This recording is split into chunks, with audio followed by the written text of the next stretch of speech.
All right, guys, thank you for everyone who has joined. My name is Ritu Pancholy. I am here with Kim Kondak, and we are extremely excited about today's webinar. I noticed that someone said that the chat was disabled. Hopefully you can use the chat now. I feel free to use the chat to introduce yourselves and get started there. My name is Ritu Pancholy. I'm the founder and owner of Culturupt. I've been in business for about 5 years. There's a team of us. Basically are hired by organizations to conduct workplace investigations when complaints arise in the workplace. We treat those investigations in a thorough manner. We are hired as an objective third party, and we treat them with real care. Outside of that, we also conduct culture reviews and culture assessments when there is a feeling in the workplace that perhaps there's something more to the culture that organizations would like information on. We also conduct a lot of workplace training. And so we do DEI training, sexual harassment training, leadership development, and communications training. So, our major goal is to really make the workplace better. I'm really happy today to welcome Kim. Kim is a highly accomplished senior HR leader, boasting an extensive background in leadership development, talent management, acquisition and retention, and in organizational design. She has a career that spans over 18 years, and she has consistently demonstrated a strong leadership presence, demonstrating the courage to challenge the status quo. During her tenure at Perella Weinberg and Partners, Kim held the distinguished position of Managing Director, Human Resources. In that position, she oversaw both the corporate and investment banking clients in North America. She also led a comprehensive HR transformation and global integration. Her ability to forge robust relationships with business leaders and HR teams positioned her as a trusted advisor, providing expert guidance on crucial HR aspects, including talent management, performance, compensation, and employee relations. And Kim, thank you so much for participating in this. I'm really looking forward to our conversation today. Yeah, thank you. I'm excited to get into our topic. It's I think, very relevant for a lot of audience members and other people who may want to understand a little bit about insight into how to collaborate with HR. So I'd love to go through that topic. Sure. So, what are we going to be doing today? We're really going to be talking about our different points of view. So I'm approaching it as a workplace investigator and someone who's brought in from the outside who hears complainants' concerns when an investigation or when a complaint is filed. And often the number one thing I hear is that, I didn't know if I could trust HR. I didn't know if I could raise my concerns to HR. I didn't know if I should go to HR. And so, we wanted to address that head on so that people were aware of that concern and maybe talk about ways in which HR can build trust and authenticity with its employees. And I'm sure Kim has heard the opposite, really. Sometimes people don't really understand what HR's role is in workplace investigations or in general, right? And so when people think HR is going to be their advocate, that's not necessarily always the case. And we'll get more into that.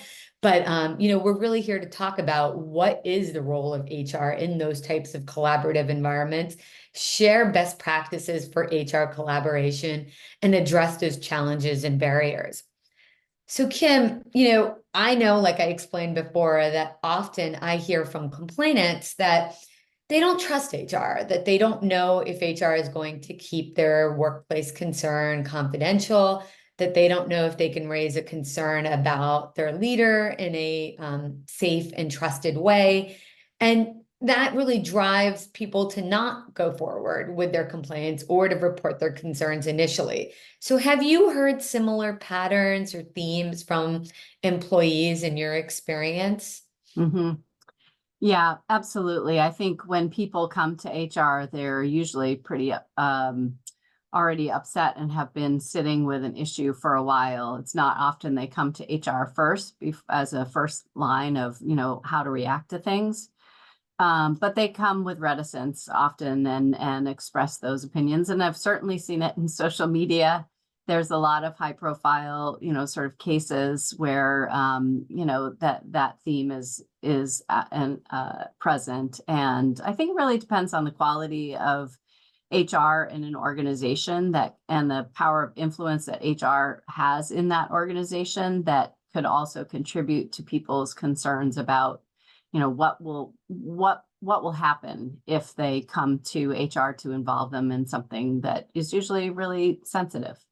Right, right. Yeah, and I think that's absolutely true, Kim. What I've seen in some culture reviews when I'm conducting reviews of the culture in the workplace is that, if HR is not viewed as independent or as HR is not viewed as a trusted party in an employee's relationship with the organization, then complaints aren't surfaced in a timely manner and complaints aren't brought forward. And what that really creates is a sense of fear and a sense of anxiety over employees not knowing where to turn with their concerns. And so that's the opposite of what we want to see in the workplace, because obviously the hallmarks of a healthy workplace are that employees can surface their concerns, that they know who to report them to, and they know who to go to. So, I'm curious, Kim, what are common reasons that you have seen HR employees approach you and others in HR for? So some of those things are simply related to compliance or policy questions. Someone has to go on, maybe they're pregnant and they don't want to tell anyone and they kind of want to plan their leave, or maybe they're concerned about, something that might be a violation of policy. So some of that compliance work, but also I get people coming, seeking career guidance, career development help, where they want to know things like, I'm just not getting to that next level that I want to get to. What can I do to make that happen? Some of those coaching opportunities are things that they come to HR for.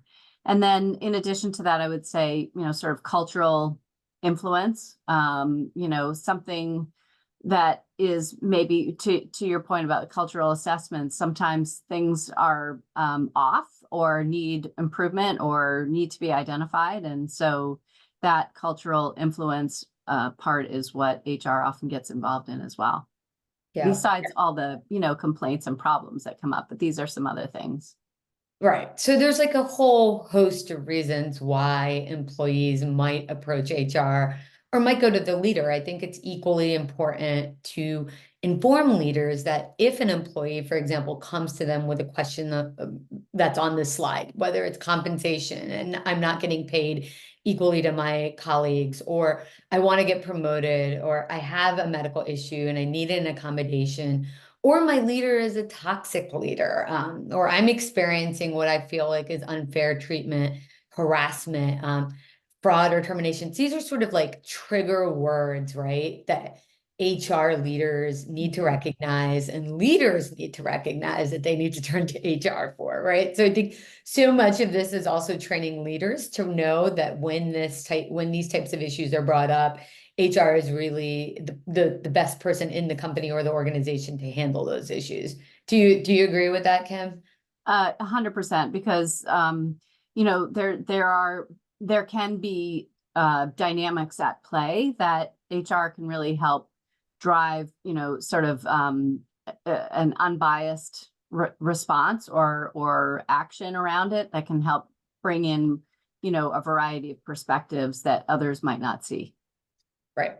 And I think so often what employees maybe don't understand, and what maybe, is the challenge for HR employee relations, is that even if an issue doesn't amount to corrective action right away or some type of investigation right away, HR is keeping a paper trail, right, of those concerns that are surfaced. And so can reference back to something that was then filed 6 months ago to say, okay, now we have a pattern here. Now we have two people who are reporting that they have difficulty working under this leader. But have you seen that sort of, people don't really know what's going on, they're surfacing things, but then later on something does arise out of that?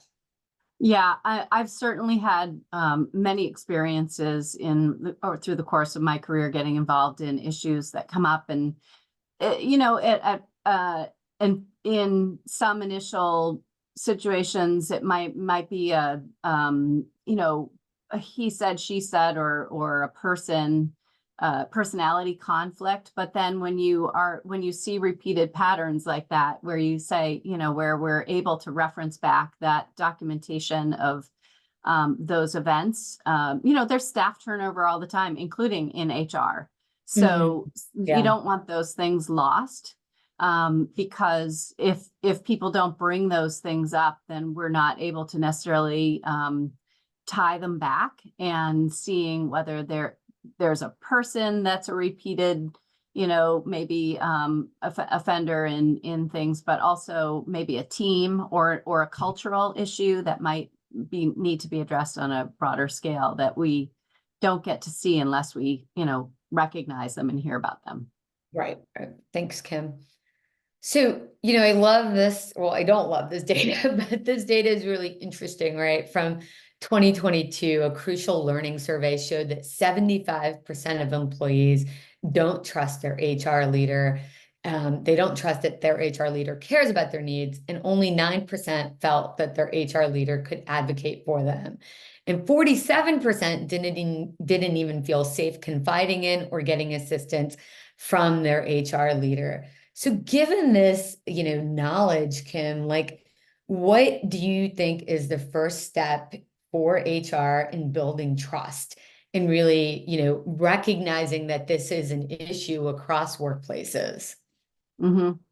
So a lot of it comes down to the quality and competence of the HR, you know, professionals, I think, and certainly knowing their compliance matters, you know, the laws, the company policies, all of those things, being a very, very knowledgeable, you know, advisor on those things that can apply them with the fortitude that's needed in some very difficult situations. And I also think another thing that we sort of touched upon a little bit is really recognizing those issues and proactively, right? So not only being the reactive part of the organization to help that, Mhm. so really identifying them early and often.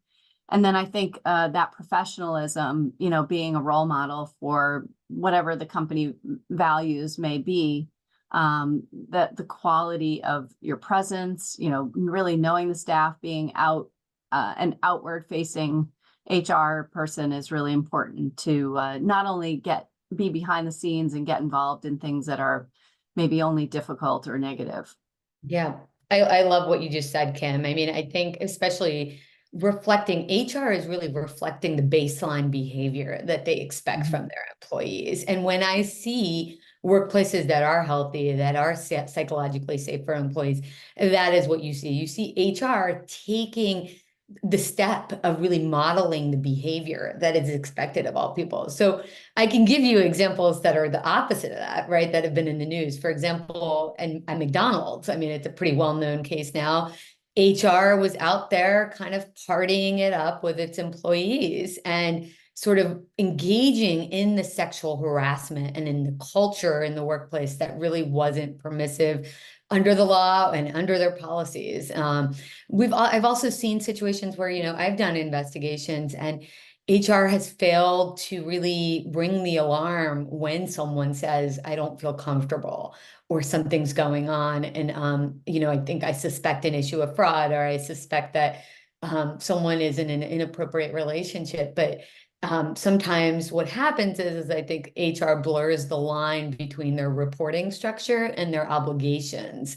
And so, yes, you might report to someone who's higher up, but you still have a responsibility under your training and your ethical code to really report and surface those concerns.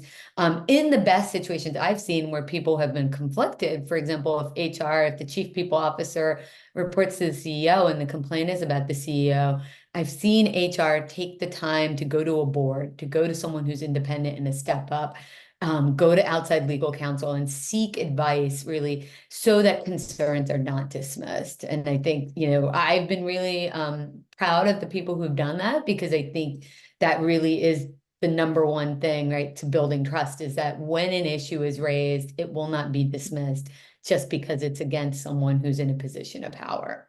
Mm-hmm. It's a great point. So thank you. Um, so and we've been touching on this a little bit, how can HR continue to build trust? So Kim, how do you have some strategies on ways in which you think HR can really ensure that confidentiality and discretion is used when employee issues are surfaced? Yeah. Yeah, I think if it's related to a complaint or an issue, I think that the initial discussion with an employee on that matter is to help set the stage of what to expect.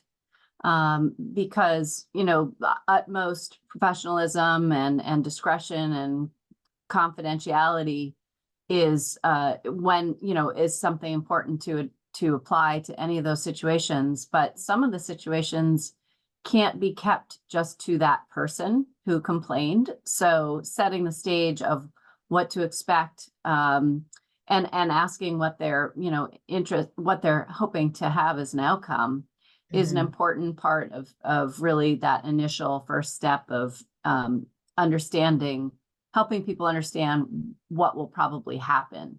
And in some cases, it requires involving other people on a need to know basis. And I think the helping, like I said before, there oftentimes people come to HR when they are at their wits' end or really upset, and may have already sought or will continue to try to seek validation from other peers to know it's not just me. In this situation, has anyone else felt this way? Has anyone else seen this? And so one of the things that I try to emphasize is to, if you're coming to HR to, for instance, do an investigation or to help sort out the issue, let HR do the job in understanding who needs to be involved, who doesn't, and sort of keeping that to the employee, keeping it to themselves while that process occurs is only helpful in helping to contain or mitigate any, breach of confidentiality. So it's a dual, contribution to the outcome.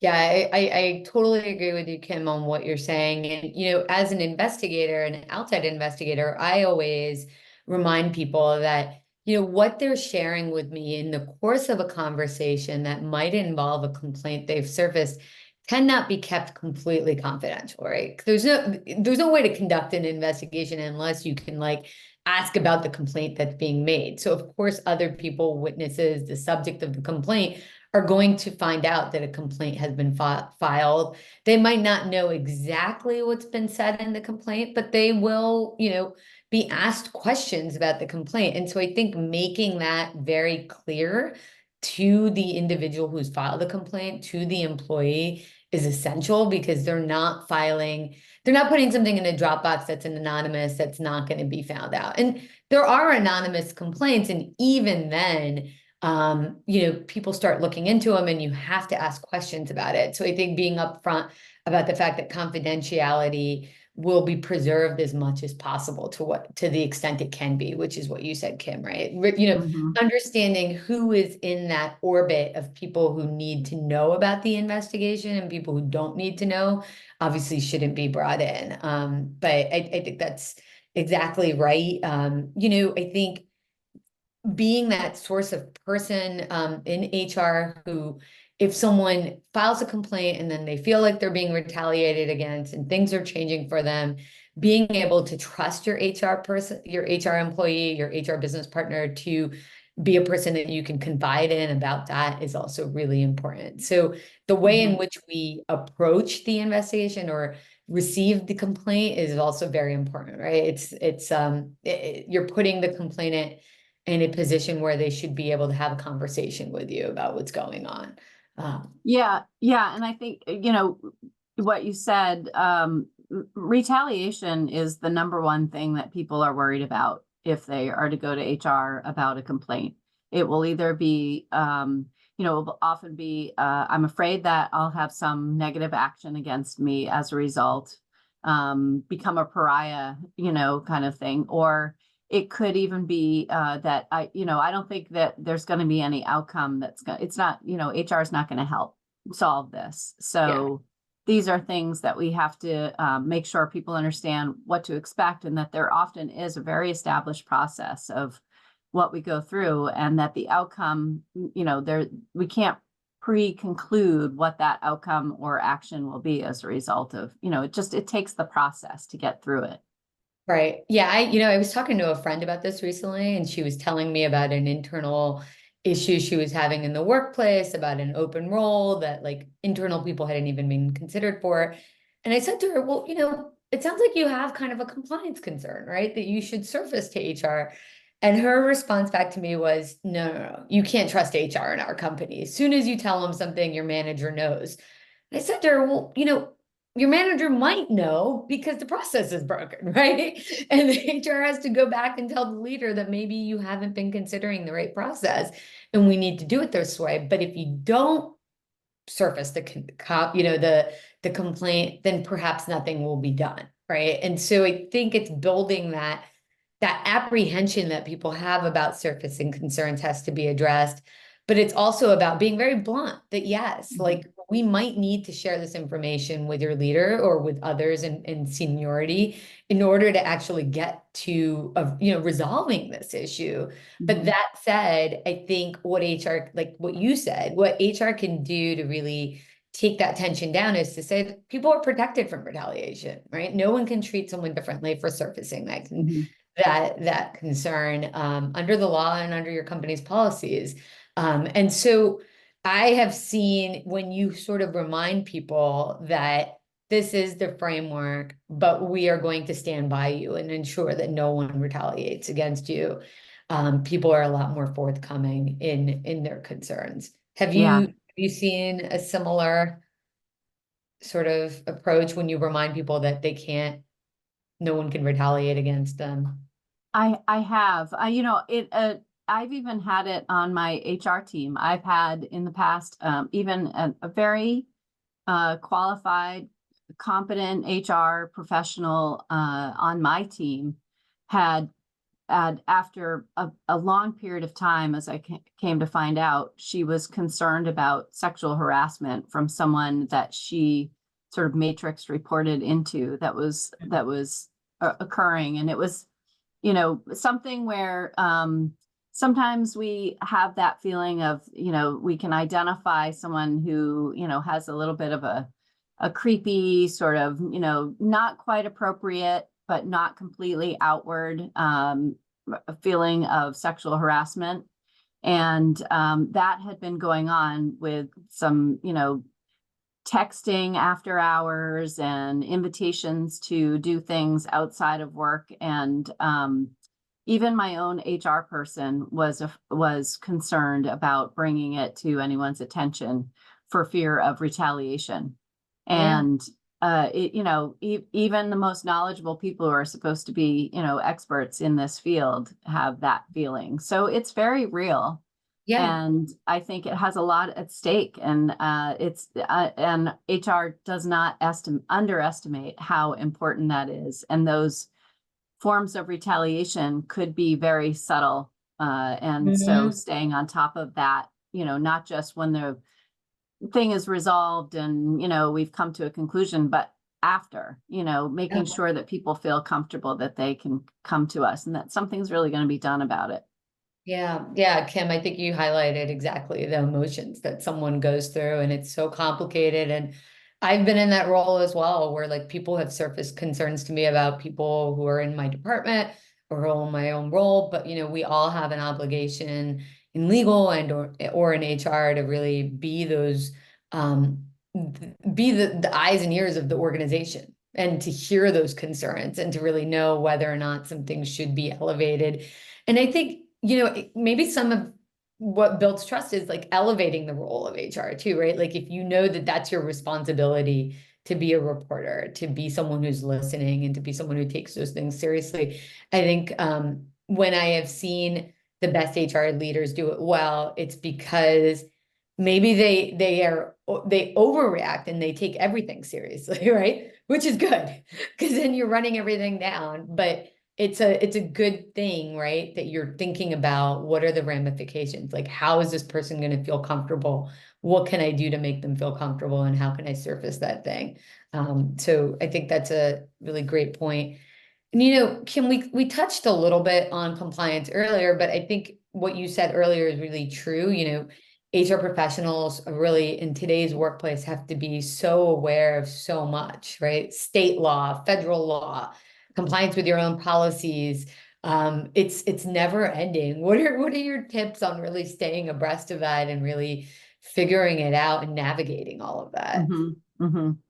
So, I think certainly organizations have ways. There are so many companies out there that can help with compliance, and outside counsel can be helpful with making sure that the company or HR is on top of all the proper changes that go on. It's something as simple as honestly, I can use a good example where there was an executive assistant to a very high level executive who just had worked there for a very long time, but really just put her heart and soul into spending whatever hours on demand that this CEO needed. And so she was working a lot more than your 9 to 5 hours, and it was a job that would be overtime compensable.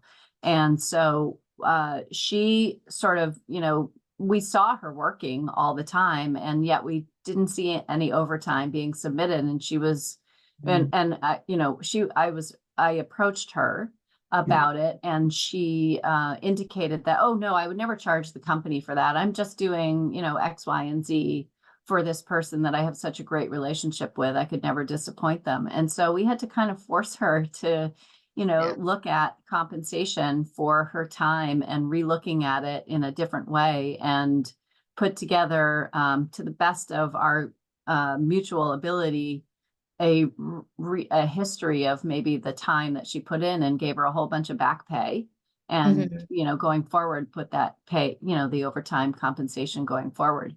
Simple way that, you can sort of step in something that wasn't really wrong to her, or no one complained about it, but just making sure that people understand that we're um, looking at that, what seems like compliance as a way that can really impact people in a positive way. Yeah, yeah, that's a great example. Other ways that I've seen, I think right now with the intergenerational, interracial workplace, so many different people, some different backgrounds. I mean, the workplace might be one of the few places where people from all different backgrounds are really working together in a close environment, right? Versus like our personal lives where people go off into silos sometimes. And I think because of that, and because of the changing nature of what's going on outside of work, there's this real sometimes divide, right? Sometimes people are talking about things that maybe HR professionals aren't as up to date on, whether that's something related to the Me Too movement or the Black Lives Matter movement, or Middle East right now. And there's so many different forms of micro insults, microaggressions, micro assaults that are happening right now, that I think it's hard to always be aware that something is an issue. But I guess I'm wondering, what do you think are the best steps for HR professionals to still stay relevant and to stay on top of all of that? Hmm, hmm. I mean, there are so many ways to do that. There are a lot of companies that don't have communications departments, or DEI departments, right? And so HR can often serve as many of those things. And I think it's important to be a strong advisor to any executive team or CEO or someone who's in charge of a company, to help align on what the company's position is on getting involved in, social issues Mhm. and communications around that. Often HR is the one who's sort of putting together the calendar for, celebrations of various holidays and things like that too. So really help, and or if some, war comes up and, the company feels the need to sort of take a stance on a response, it's really important for HR to be aligned on with those in charge of what the company wants to do about those. Yeah. And also have HR be involved early and often in communications that may be going out on anything related to, something that ties to a position of the company culturally, or a policy, or anything of that nature, that HR has a chance to either help draft or weigh in on those communications to sort of identify and anticipate pitfalls that might come out. And so HR staying abreast of all of these things that go on, and the dynamics and complexities of how the company's silence or take on things can land, and often will maybe suggest involving outside counsel even in some of those. So Yeah. yeah. Yeah, I think that's great. I mean, I think being a player at the table when those issues are surfaced is super important. The number one thing I believe I see sometimes in these workplace investigations is this dismissal of people's ideas, and so, or people's concerns, like, oh, my leader said this to me and I was offended by it. Now, whether or not X was an offensive statement or an offensive thing, HR's ears have to perk up when someone says, I was offended, or I was hurt, or I believe this is a microaggression, or I believe that I was treated differently. And so I think sometimes it's very important to authenticate that the person felt the way they did, right? When they are telling you and they are coming in and they're confiding in you, to be able to listen well and to say, yes, I am hearing what the person is saying. Whether the facts to substantiate it is a different question, right? But Mhm. whether or not the person actually felt that way is up to the person. And if they're coming up to you, the worst thing we can do as HR professionals is to dismiss it, right? Is to not take it seriously. Yeah, or to have something that comes out as, well, that's just the way they are. Yes. Or, that statement, that's they didn't mean anything. That's just how they say things. You may have misinterpreted it. I don't think they meant it that way, Right. is an assumptive statement that you can't have. You kind of have to Yeah. understand the context, and really look into it to see if it's really is offensive. I mean, how we determine that is, to a reasonable person, right? And what the significance and pervasiveness of it is depends on how you Right. go from there. And I think that leads into, like, our next question, right? So yes, the person, intent and impact are very different. So whether or not the person intended to harm you, intended to cause harm, is very different than the impact was that someone was offended by X statement. And so as a listening person, or as someone who's in HR who's listening, your role is to really capture what about the statement was offensive, right? What were the feelings related to it? Could it have been conceived as offensive? And could we be more careful about our words or our actions in the future? Certainly have both experienced that in the workplace and or have seen it in a number of investigations. But I think when we don't recognize the impact that actions have in the workplace, we can cause cognitive dissonance, right? Someone's reporting to you, I felt this way. And if the reaction, like you said, is, oh, they didn't mean it that way, then it's like the reality is not being confirmed in the workplace. And that can feel really, really difficult, I think, for marginalized people in the workplace. So just something to think about, but I think you're hitting on, which is to, again, always approach it from a point of view of listening. So, like we talked about, the worst thing HR can really do is to look away and not address issues. I think I've seen and or heard of this sometimes. I've seen leaders, people then become fearful of not raising issues in the future because when they raised something, there wasn't an investigation or there wasn't follow-up or people didn't know what was happening. Have you seen the same, Kim? I have. There have been times where I've seen, HR maybe, not be at the forefront of the organization, sort of behind the scenes, tactical. There are times where I hear people say, I don't even know what HR is doing with their time. They're not, hiring They're doing people or everything. right, right. So I think there's a lot that goes on behind that. And those cultural assessments, for instance, that you talked about doing, those are, a great way to get a finger on the pulse. But there are many ways that HR um, can and should be very involved in getting to know the people in the organization and certainly the dynamics. And and I think you mentioned it before, really of recognize where HR might even have bias that they need to remove themselves or get more, sort of ombudsman, kind of opinion on things to Yeah. move forward. But inertia is really will prove time and time again that people don't feel heard. Right, right. And that then leads to numerous people feeling that way, right? So Mhm. absolutely. I'm really curious from your experience, Kim, and given what you do, what is the type of coaching and guidance that you believe can foster more trust in the workplace, between employees and HR? Or how Yeah, would you use the coaching lens to really help employees sure, conflict in the workplace? sure.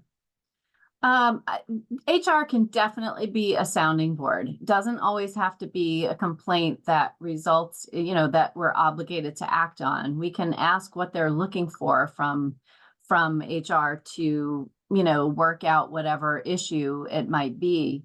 And that sounding board and guidance can be really helpful. I have an example where there was a person, an employee who was elevated from a peer role to a management role. And in that role, that's sometimes a challenging transition for people to make to elevate themselves, as well as now supervise people who they were peers to. And that Mhm. can cause some conflict. And I think in this particular case, the person was very well liked and very tuned into the organization and very social as well. And there were times where I was involved in meetings that these teams were in, and I, observed sort of some kind of communication or observed them at a social event that maybe observing some of their behavior that seemed to me to undermine some of their new manager dynamic responsibilities, people issues and, just role model kind of behavioral changes. So I talked to that person and I approached them Mhm. myself, to, on after the observation to say, hey, I noticed this, particular scenario, and these are some of the dynamics that we talked about of what you can do to elevate your position. Mhm. And so helping to coach and guide them on, that change that can be a difficult. Yeah, but very useful, right? You're almost Mhm. like an internal executive coach of some sorts in that Yeah. situation. And being able to be a trusted confidant to that executive or to that leader to say, these are the behaviors I'm seeing in you, and this is the way it might be coming off is so I must be so helpful for that individual. Yeah. Yeah, and at their annual review, if I'm not sitting in their meeting with their, supervisor, but if there's a review in general of people, I have intimate knowledge of, the progression of their transition in that year and how they did with it. And I don't have to at all divulge any of the, details of the conversation, but I can kind of give an overarching, assessment because I know them. So it Yeah. really helps to know your people. Yeah, I think that's absolutely true. And actually, it reminds me of this culture assessment that I recently conducted. I think change management is really hard. And when a new leader comes in, a new CEO comes in, building that trust, getting to know your people, asking people what makes them tick, what are they working on, sometimes is neglected in the transactional workplace that we live in, where people are remote and we all have an agenda on like every Zoom meeting has an agenda and we want it to be a tight meeting. But what I'm seeing in the environment we're sort of living in is the neglecting that softer side of asking people, what is it that you're working on? What is giving you a roadblock? What can I do to make your work, to remove roadblocks or to make your life easier? Sometimes as a culture assessment, people will tell me, you're the first person who's asked me that. No one in leadership has asked me that recently. Interesting. No Yeah. one's listening to me. No one has time. And it's really sad, right? Like, it makes me feel good. I'm like asking people and I'm curious and I want to know, but it does make you sad that sometimes like the remote environment that we're living in, people aren't really digging deeper to see what's going on with people. I don't know if you've seen a similar, sometimes the rush to change management, Mhm. sort of fail to connect on what people are really doing.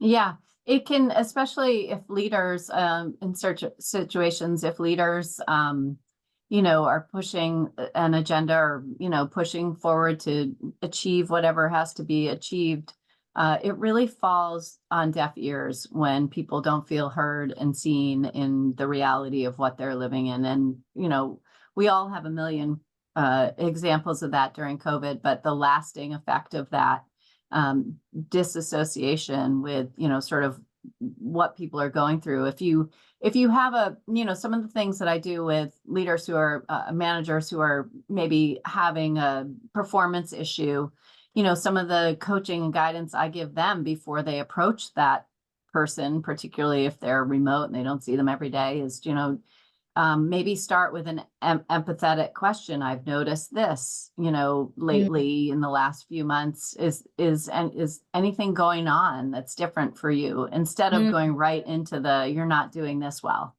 Yeah, Um, I love that, Kim. That's like a mhm, really curious, it's a curious mindset and to bring to the conversation, which mhm. feels very like productive. Like, is there Yeah, something I know that I should know? yeah. Um, yeah. I'm curious, I get asked this all the time in my line of work, but I'm sure you do too. Like, do you believe people can change, that leaders can change, that behaviors that we see that are problematic can change? I'm curious to see if you've seen leaders change. I'll share Mhm. some examples as well. Yeah. I have seen very effective transitions of people's behavior. It takes a lot of dedicated, particular leader who's sort of very well developed, in their ways. I think it can take a lot of dedication and a very pointed approach.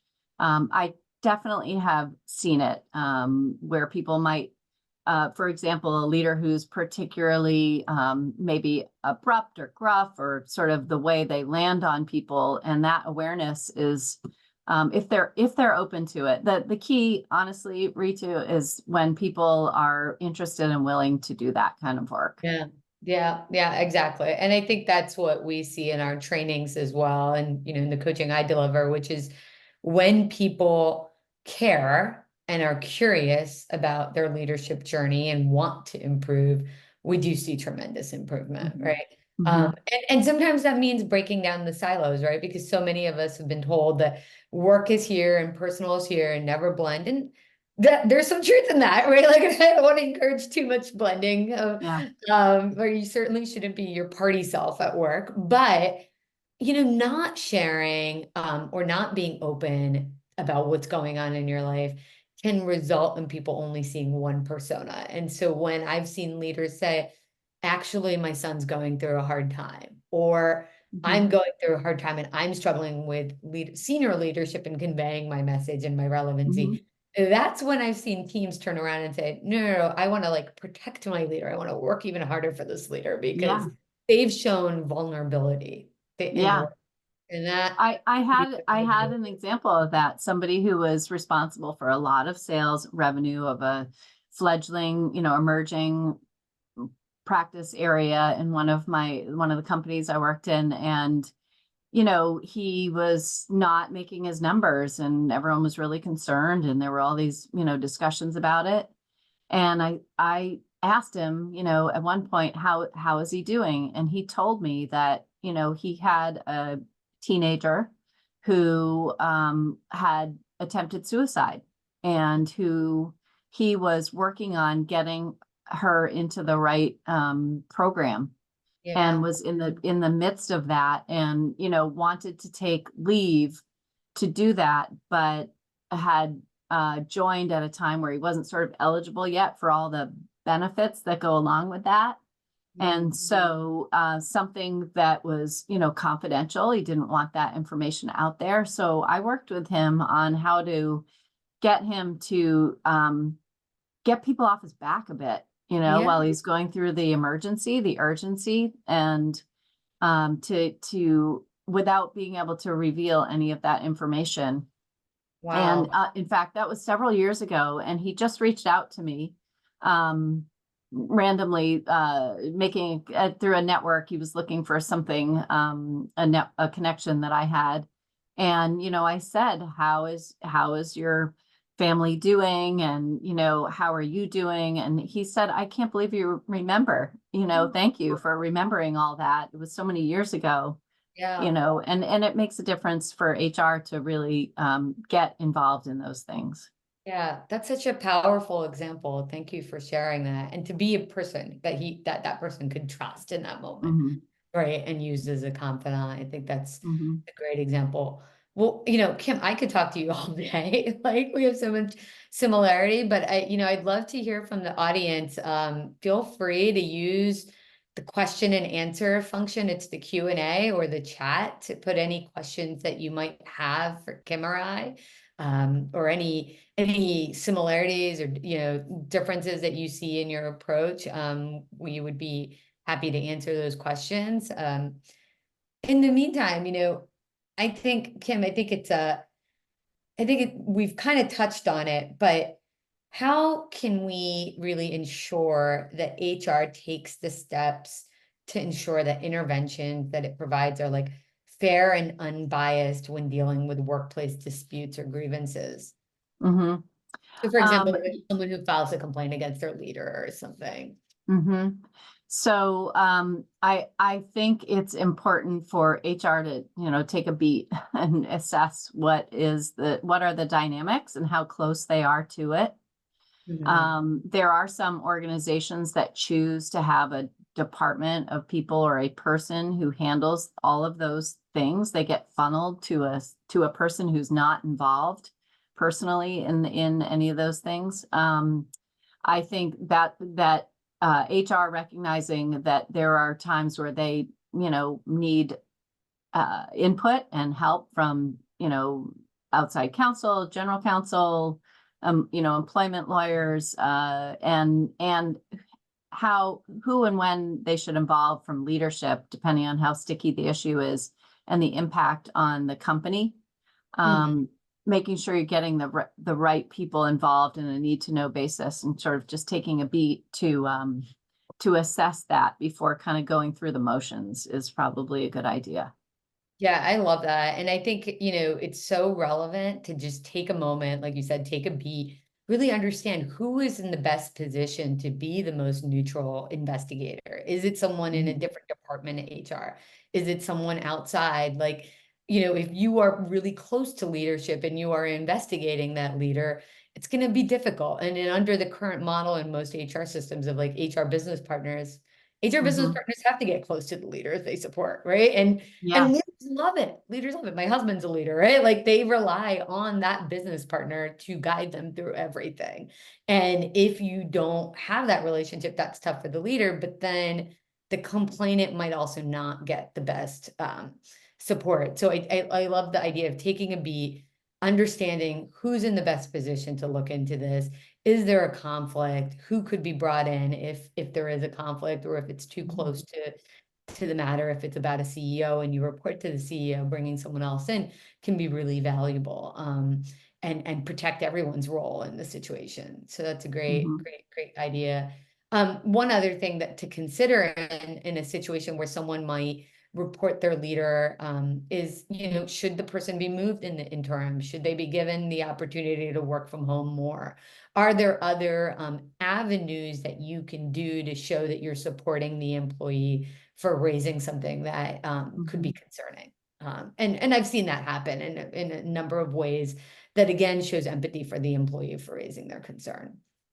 Yeah. So we have a question from the audience. It's, hi, Kim and Ritu. How do we solve for the concerns employees may have about HR being more protective of management than supportive of employees? It's a good question. That's not an unusual perception because, management, I think, can be perceived as, HR working for the company. And employees often feel vulnerable if they have, for instance, what they feel is maybe a little bit of a toxic or hostile, kind of situation. And so we talked about that active listening and, whether there's a perception of that. I think HR showing and listening to the employees is really important. I had an example where, perhaps it might be helpful where there were a whole bunch of team members who were complaining about very hard pushing management to have them, work through vacations and very, maybe not the kindest way of relaying messages and having them work 80 hours a week. And there was seemingly, some unfair practices in how they were being treated. And, management, HR is often talking to management the most. And so to your point, I think it's, as we said before, to really make sure the employees know that you're listening and you're addressing it and creating a plan. In that example, I did an anonymous survey of that staff, of the employees, and got their real feedback, quotes, that anything that was, it could be anonymized, right? To get that information to the leadership in a report that was showing, all the trends and feedback. But I got it from the whole team, not just the few who were feeling it the most. And it really opened their eyes, I think, in hearing what the problems were with why they weren't retaining people and why people were, feeling overworked. And so I had to, make sure they saw that information. They wouldn't receive it from the employees and they wouldn't receive it from those 3 employees because they felt like, oh, they're the complainers. So I got the whole team and made sure that it was from everybody, right? Yeah. You basically conducted a culture assessment, right? An internal Yeah. culture assessment, Yeah. right? Yeah. And I think I've seen HR do that really well as well. Like talk to people. Sometimes it's called like a start stop or a 360 internal 360 where you're really just gathering, what's the approach the leader is using? How does the leader make you feel? Do you feel appreciated? Do you feel like you're overworked? What is contributing to that? Do you know what your goals are? And those open-ended questions in depth can really provide a tremendous amount of data. If the problem is not everyone has time to do it, but when you do have time to do it, I think it demonstrates to employees you care, that you're listening, that you're taking the time to hear them, you're authenticating their experience. You can't promise that things are going to change right away, but you are conveying that message to senior leadership. That's all really you can tell people, right? That I'm listening to you, I hear you, and I'm going to take the themes I'm hearing up. But yes, that, and you can also find out like, if this person saying, their HR is protecting management or vice versa. I think some of the questions I would have for that team or those people or that person is, why do you feel that way? What's, really understand what are examples of things that you've seen that make you feel that way so that I and HR can become aware of that, right? What am I doing to contribute to that, if anything? So really asking that perception. Yeah, I think that's great. Asking for concrete examples. And listen, then at the end of the day, it's up to leadership to determine whether or not they want to invest in the leader, whether that's coaching or whether that's directing them to change their behavior. Because it's not just one complainer, it's your whole team feels this way uniformly about you. It's a routine, it's a common theme. I think Yeah. that can be really powerful to an individual to turn the behavior around. Yeah. Um, so we have another question in the chat. Going back to the topic of retaliation, I had a member of my own HR team experience sexual harassment, and while she ultimately shared her experience with me and our manager, she was adamant about not pursuing it for fear of subtle social retaliation. We documented it and we continued to monitor the situation. While law and policy do protect against some forms of retaliation, how do you think about protecting employees from subtle forms? I think it's a really good question. I can handle it from the legal end. I think that subtle forms of retaliation are what we generally see. I've seen in complaints the simple act of not inviting someone to a lunch where they previously would have been invited with the team, not saying hi to a person in the hallway, giving someone the cold shoulder after a complaint has been filed. Um, just really, I could see why the person's keeping their distance, but really changing your tune to the point where it might affect someone's work, and their professional development can be a form of retaliation over Hmm. time. Hmm. And those subtle forms can come out, right, when people talk about it, because it's often not, it's not, sometimes you see egregious forms of retaliation, but I would say that the most of the complaints I see involve those Cold subtle, shoulder. the cold shoulder, right? Like, Hmm. I am so done with this person. They reported me, and God, Hmm. I'm not going to say hi to them anymore. And that's hard to get over, but has to get, you have to get over those feelings, right? And you have to be a leader, move on as if Yeah. nothing happened, is my point. How about you, Kim? Any other advice you have for people?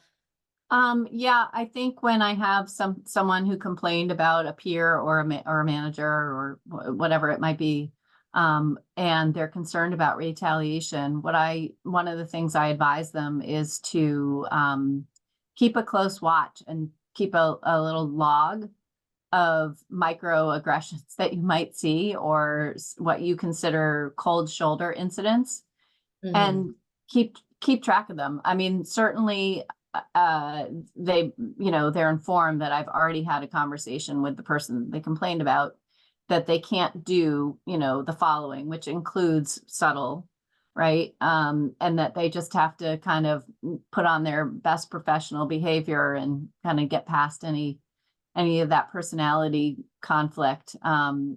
And so keep a log though, so that you can come to me when and if you do have to come to me to say, I feel this way. I have documented situations that I can, pursue. Right. Right. No, I think the examples are really helpful, but I also, I think the more that people can show those examples of subtle retaliation, the more that HR can really help, right? It might eventually mean moving the person around or doing something differently, but Mm-hmm. exactly, having an Or firing the person who's, yeah, yeah, offending, right. Who's right? violating the law, right? Yes, it could be. Oftentimes those complaints don't result in someone being fired. Sometimes they do, but they often don't. They involve, sometimes some disciplinary things, but you have to kind Mhm. of assess this as significance and pervasiveness. That's all what it's about. And so when it becomes pervasive, that then we can act even further. It enables us. And I think that misconception about HR really works for the company. When it comes down to it, uh, liability, watching out for liability, a very healthy work environment that is free of liability is good for everybody. So HR is working towards that kind of goal, and Mhm. environment and culture. So, these are things that were, what is good for you is good for the company. Yeah, yeah, I think that's a great way to end that, building a better workplace is good for everyone. Mhm. HR, employees, leadership, and the bottom line, which Yeah. is important. So thank you everyone for participating in this webinar. If you like this content, keep an eye on us. We're gonna have more webinars this year. Kim, thank you so much for doing this and for participating. Everyone else, we'll have a recording of this out later, but thank you.